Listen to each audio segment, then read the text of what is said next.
سیدنا عمر رضی اللہ تعالیٰ عنہ کی شہادت کا واقعہ بڑا دردناک ہے۔ آپ ایک دفعہ مینا کے اندر جب حج سے واپس تشریف لا رہے ہیں تو دعا مانگ رہے ہیں، اللہم ارزقنی شہادتاً فی سبیلک واجعل موتی وقبری فی بلد حبیبک، اے اللہ مجھے شہادت کی موت عطا فرما، اپنے راستے کی موت عطا فرما، اور حضور کے شہر مدینہ منورہ میں مجھے تدفین عطا فرما۔ یہ دعا حضرت عمر رضی اللہ تعالیٰ عنہ مانگ رہے ہیں۔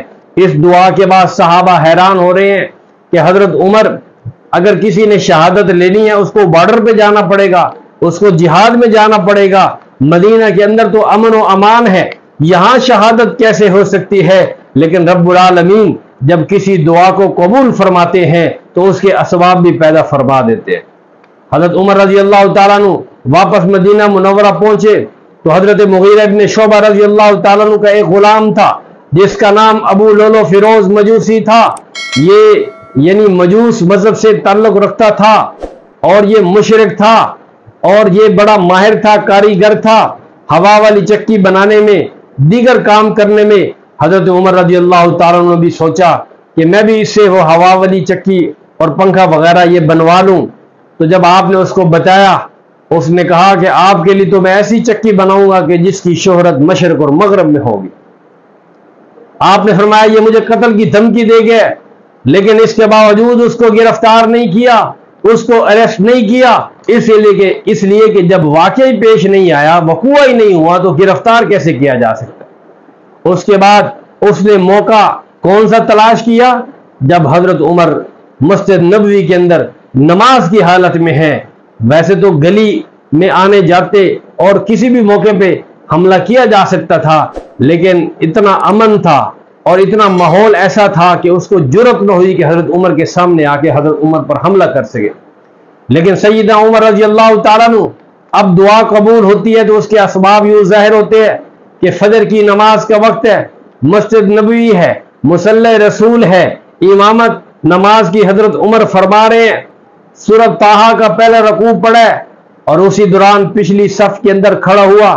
اس نے دو دھاری خنجر جو اس کے ہاتھ میں تھا زہر سے اس نے بجھایا ہوا تھا، اس نے 2-3 وار حضرت عمر کے پیٹ اور پیچھے سے کیے تو وہ خنجر جب اندر گیا تو اندر سے زخم ایسے ہوئے کہ خون کے فوارے چھوٹ پڑے۔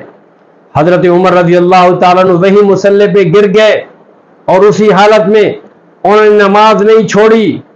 انہوں نے نماز کو مکمل کروانے کے لیے پیچھے کھڑے صحابی حضرت عبد الرحمن بن عوف رضی اللہ تعالیٰ عنہ کو اشارہ کر کے بلایا کہ مصلی پہ کھڑے ہو کے آ کے نماز مکمل کرو، اور وہ صحابہ کرام بھی باوجود کہ حضرت عمر زخمی ہو چکے ہیں، باوجود اس کے کہ حضرت عمر کا خون جاری ہے اور زمین پر گر چکے ہیں، مصلی پہ گر چکے ہیں، کسی نے بھی نماز نہیں توڑی۔ یہ ہے نماز کی اہمیت، یہ ہے نماز کی ان کے ہاں مقام و مرتبہ کہ اس حالت میں بھی وہ نماز کو پابند کر رہے ہیں، نماز کو قائم کر رہے ہیں۔ آج چھوٹی چھوٹی باتوں پر ہم نماز کو چھوڑ دیتے ہیں۔ حضرت عمر کی شہادت ہمیں نماز کا اہتمام کا بھی سبق دے رہی ہے۔ اس کے بعد جب نماز مکمل ہو گئی، اب صحابہ کرام دوڑے اس شخص کو جس نے حملہ کیا تھا پکڑنے کے لیے، تو اس شخص کو پچھلی صفوں میں سے راستہ نہیں ملا۔ اس نے مزید 13 صحابہ کو زخمی کیا، جس میں سے 7 صحابہ مزید شہید ہو گئے اور باقی زخمی ہو گئے۔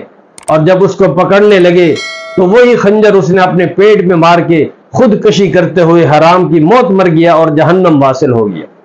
جب حضرت عمر نے پوچھا کہ میرا قاتل کون ہے تو ان کو بتایا گیا کہ وہ ابو لولو فیروز مجوسی ہے۔ تو آپ نے فرمایا فزت برب الکعبہ، رب کعبہ کی قسم میں کامیاب ہو گیا کہ کسی مسلمان کے ہاتھ سے میں شہید نہیں ہوا بلکہ کسی کافر کے ہاتھ سے قتل ہوا۔